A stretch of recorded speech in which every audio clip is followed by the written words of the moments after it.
Study IQ IAS, अब तैयारी हुई अफोर्डेबल।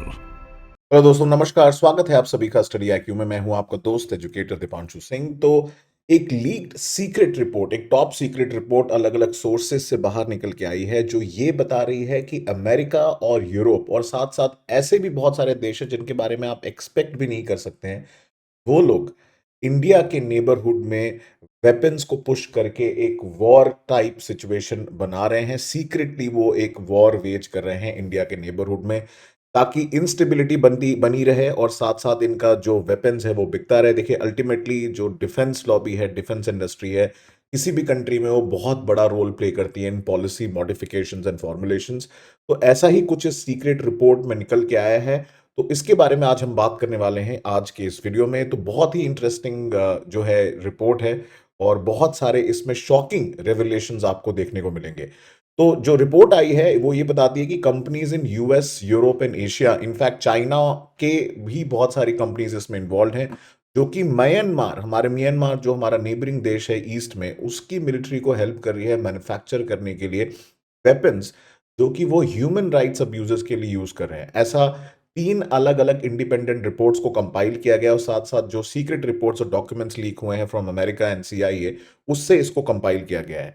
तो उनका ये कहना है कि companies from 13 countries including France, Germany, China and even some companies working in India, Russia and Singapore भी जो है वो प्रोवाइड कर रही हैं critical supplies to the production of weapons in Myanmar. ये स्पेशल एडवाइजरी काउंसिल है, SACM ऑफ म्यांमार, जिसने अपनी इस रिपोर्ट में इसके बारे में बात की है। तो वो रिपोर्ट एग्जैक्टली ये है, fatal business supplying the Myanmar's military weapon production. और ये SACM ने रिलीज किया है। SACM एक independent group of international experts है जो वर्क कर रहा है towards supporting the people of Myanmar, जो उनकी फाइट है towards justice, human rights, peace, democracy and accountability.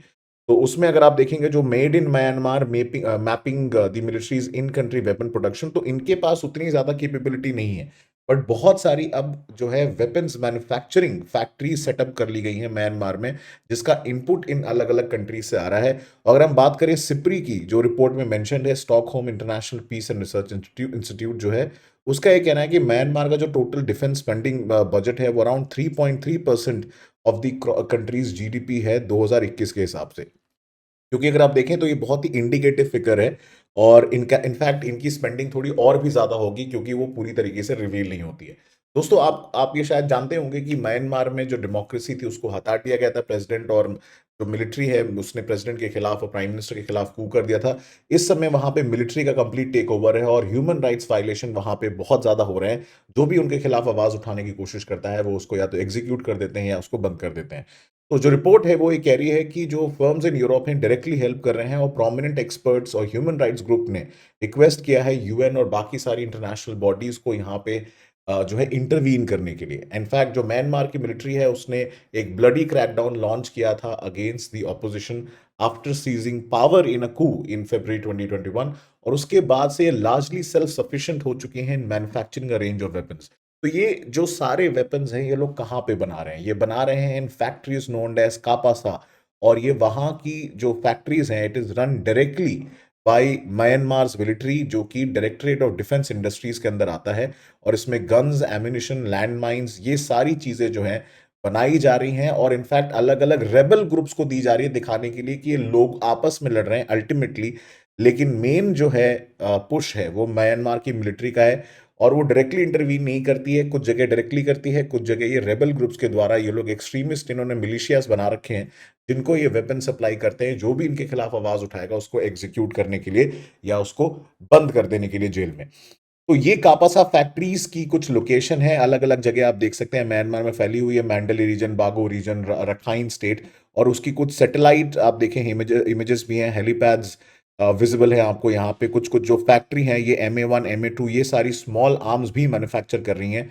ये सारे जो है डेटा इन सीक्रेट रिपोर्ट्स में दिया गया है, जिसको मैंने आपके लिए कंपाइल किया हुआ है आज के इस वीडियो में।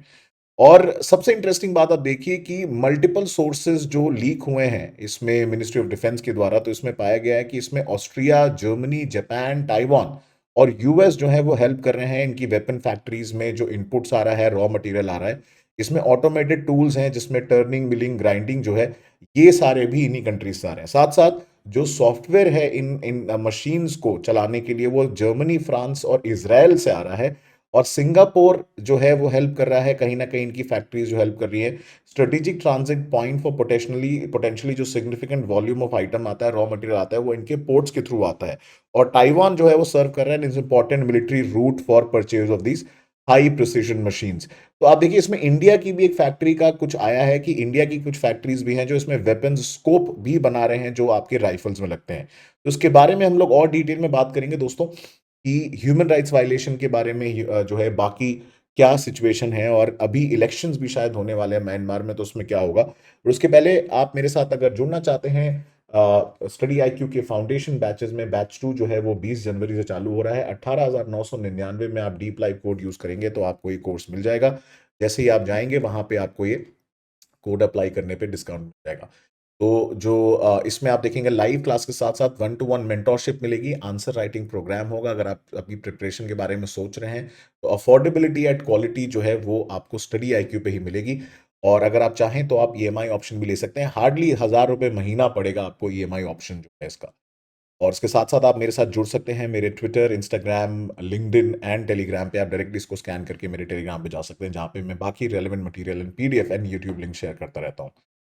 तो बात करते हैं ये जो सिचुएशन है म्यांमार में, अगर आप देखेंगे कि क्यों है, मतलब आप देखिए जब से मिलिट्री टेक ओवर किया है उनके ऊपर सैंक्शंस इतने सारे लगे हुए हैं। यूरोपियन यूनियन ने आर्म्स एम्बार्गो लगा रखा है, लेकिन वो पूरी तरीके से अगर आप देखेंगे इनफेक्टिव है। इन्होंने मतलब आर्म्स एम्बार्गो लगा रखा है कि कोई इनसे नहीं खरीदेगा, ना बेचेगा, ना यूरोप की कोई कंट्री है। बट लेकिन कहीं ना कहीं आप देखेंगे जो सीक्रेट रिपोर्ट है, इनडायरेक्टली ये लोग उसको सपोर्ट कर रहे हैं। तो ये जो एम्बार्गो है इसकी कोई रियल वैल्यू रह नहीं जाती। ये लोग सिर्फ रशिया के खिलाफ बोलते रहेंगे कि रशिया ये कर रहा है वो कर रहा है, बट इनडायरेक्टली आप देखो ये एशिया और साउथ एशिया में अपना डोमिनेंस बनाने के लिए इन्होंने पहले से ही तैयारी कर रखी है। और इनडायरेक्टली ये लोग जो है आर्म्स को एक्सपोर्ट करते रहते हैं, या आर्म्स मैन्युफैक्चर करने की जो कैपेबिलिटी है उसके लिए रॉ मटेरियल अलग अलग पार्ट्स ये लोग म्यांमार पे भेज रहे हैं।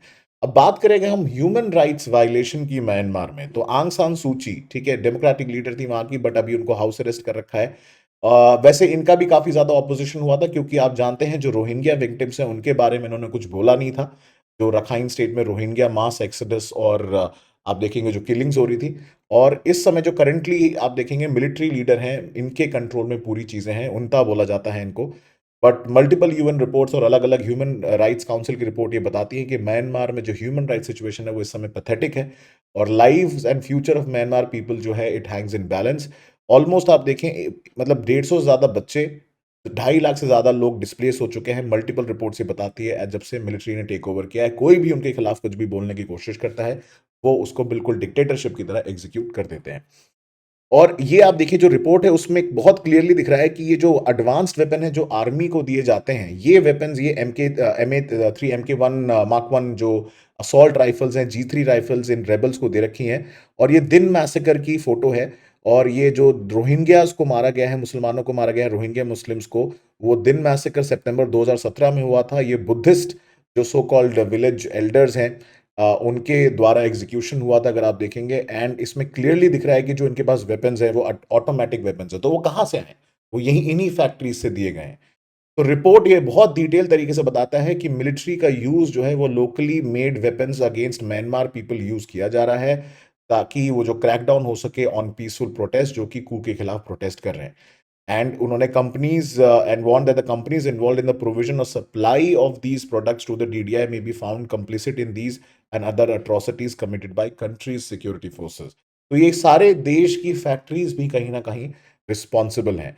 इनफैक्ट अगर आप देखेंगे ये माइंस भी कैप्चर किए गए, लैंड माइंस ये लोग बना रहे हैं। ये अभी आप देखेंगे नॉर्दर्न शान स्टेट में ये डिस्कवर की गई थी MM2 लैंड माइंस। तो जो DDI का reliance on external supplies to sustain its weapon production means it is still vulnerable to external pressure. तो इसमें देखिए क्या हो सकता है कि अगर एक्सटर्नल लेवल से यूएन या बाकी मेंबर स्टेट से इनको प्रेशर मिलता है तो इनके ऊपर अभी प्रेशर बिल्ड हो सकता है, क्योंकि इनका सारा production of weapons is dependent as per the report on the supply from these countries. तो अगर वो सप्लाई रुक जाएगी तो उसके बाद ये फैक्ट्रीज में प्रोडक्शन रुक जाएगा। बट क्या है ना, वही बात है कि भाई सब सब बिजनेस है, सब कंट्रीज अपना बिजनेस देख रही है भाई कि वेपन्स मैन्युफैक्चर हो रहे हैं, म्यांमार से पैसा मिल रहा है, बहुत अच्छी बात है। ह्यूमन राइट्स के बारे में कोई सोच ही नहीं रहा है। तो दोस्तों यही सिचुएशन है, और इसीलिए आप देखेंगे जब मिलिट्री पे प्रेशर बढ़ रहा था तो इन्होंने इलेक्शंस अनाउंस किए 2023 में। बट वो लोग बोल रहे हैं कि वो फार्स है, कोई रियल इलेक्शन नहीं होने वाला है, क्योंकि जो उनका जिस तरीके का कॉन्स्टिट्यूशनल सेटअप है वहाँ पे म्यांमार मिलिट्री की जो है रिजर्व्ड रहती हैं सीट्स पार्लियामेंट में। अल्टीमेटली पूरा कंट्रोल कहीं ना कहीं म्यांमार मिलिट्री का ही रहता है। और चाइना भी अगर आप देखेंगे उनका बहुत ज़्यादा इस जगह इन्फ्लुएंस भी है। बात करते हैं म्यांमार की इंडिया के कॉन्टेक्स्ट में, तो हमारे नॉर्थ ईस्ट की स्टेबिलिटी के लिए बहुत इंपॉर्टेंट है। जैसा कि आप जानते हैं हमारा म्यांमार के साथ अग्रीमेंट है कि वो म्यांमार की ज़मीन को यूज़ नहीं करने देंगे for any insurgency operations across north east in India. और इसीलिए आप देखेंगे बहुत सारे border check post and border haats हैं। उसके साथ साथ कालादान मल्टी मॉडल प्रोजेक्ट आपको पता ही है जो चल रहा है हमारा, जिसकी थोड़ा डिले है बट अभी दोबारा इट इज पिकिंग अप। बहुत इंपॉर्टेंट है against for the connectivity of the north east. तो इंडिया के रिलेशंस ठीक हैं, but then India has also been voicing concerns about human rights violation in the Myanmar region. और अगर Myanmar unstable होगा तो उसका सीधा इंपैक्ट आप देखेंगे बांग्लादेश और पूरे नॉर्थ ईस्ट पे पड़ेगा। इसीलिए बहुत जरूरी है कि यहाँ स्टेबिलिटी बनी रहे। बट जो एक्सटर्नल फैक्टर्स हैं, ये जो चल रहा है इस समय, उससे लगता है कि ये बहुत जल्दी तो सॉल्व नहीं होने वाला। आपको क्या लगता है इसके बारे में, मुझे जरूर कमेंट सेक्शन में नीचे बताइएगा। और साथ ही साथ एक प्रैक्टिस एमसीक्यू को भी करिएगा, जिसमें मुझे बताइएगा कि मीकोंग गंगा कोऑपरेशन में जो कि इनिशिएटिव है 6 कंट्रीज का, उसमें से कौन कंट्रीज पार्टिसिपेंट्स नहीं है? Bangladesh, Cambodia, China, Myanmar, Thailand. और इसका आंसर कमेंट सेक्शन में मुझे बताइएगा जरूर, ABCD। बाकी जैसे मैंने बताया, आप मेरे साथ जुड़ सकते हैं कोड डीप लाइव यूज करके फाउंडेशनल बैचेस में, और साथ साथ मेरे को फॉलो कर सकते हैं, मुझसे कनेक्ट कर सकते हैं for any queries related to UPSC preparation. मैं हर क्वेरी का आपको जवाब दूंगा, इंस्टाग्राम, ट्विटर या फिर टेलीग्राम पे। तो दोस्तों अगले वीडियो तक ध्यान रखिए। Next time, thank you so much and जय हिंद। स्टडी IQ IAS, अब तैयारी हुई अफोर्डेबल।